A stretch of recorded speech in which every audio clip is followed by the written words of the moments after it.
What's up, smarty people? It's KeysDAN, RadioWhat.com, DJLittleRock.com, coming to you live in a living color from the Radio What studios. And this is my podcast, What Makes You Smarter? It's an extension of the RadioWhat.com internet radio station that I've been running for quite some time.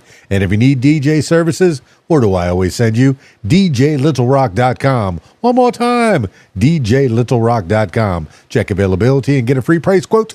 And maybe you could have me at your next event. Also, if you'd like to tell your story or hear the stories of others, I encourage you to check out my other podcast. It's called What Makes You Famous. Find it everywhere using the hashtag What Makes You Famous. Now, on with the show.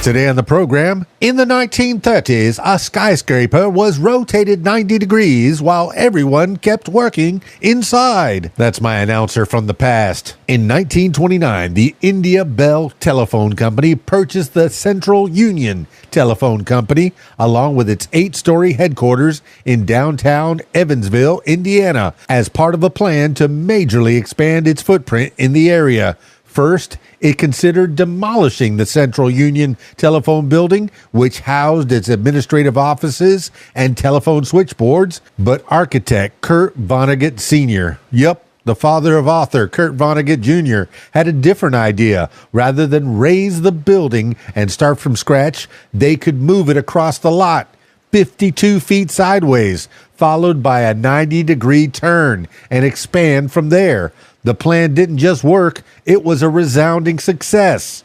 Not only did the 8-story, 11,000-ton building end up safely in its new location, but the offices remained fully operational during the month-long moving process, with no disruptions to telephone service. What? The move was an impressive feat of engineering. The building's support columns were lifted from their cast iron bases at the foundation, and each was put on a temporary steel support. The elevator shaft was modified to keep the car from going into the now non-existent basement. 18 manually operated jacks moved the supports along a series of rollers 3/8 of an inch at a time, and the building traveled roughly 15 inches per hour. Workers had to be careful to move all the columns at the same pace, so they'd follow the lead of the construction foreman, who would blow a whistle to signal that it was time to pull the levers. Engineers kept an eye on the building's alignment with a plumb bob. If a roller started to shift out of position, they simply whack it with a sledgehammer. When it was time for the 90-degree pivot, the crew had to lift the building briefly to adjust the rollers. Steam engines attached to cables helped power this final movement, rotating the structure into place.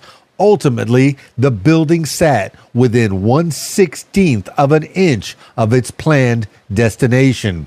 During the move, the 600 employees entered and exited the building from the sidewalk via a movable bridge. Reportedly, the workers inside the building didn't even feel the movement. The project made way for a 7-story limestone Art Deco building completed in 1932 and now on the National Register of Historic Places. The company continued to add to the campus, and the original building was demolished in 1963 to make room. Since we're talking about phone companies, here's a little tidbit of information for you. Thomas Edison popularized the phone greeting, "Hello."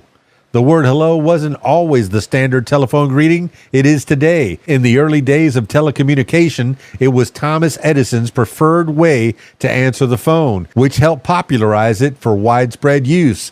But Alexander Graham Bell, the inventor of the telephone, preferred to answer the phone with the more nautical ahoy. The hello greeting clearly won out, although Bell's preference lives on as a running joke on The Simpsons. Pretty amazing feat of human engineering and ingenuity. What do you think about that? Stick around for more. It's KeysDAN, RadioWhat.com, DJLittleRock.com, the What Makes You Smarter podcast. Peace. I'm out of here.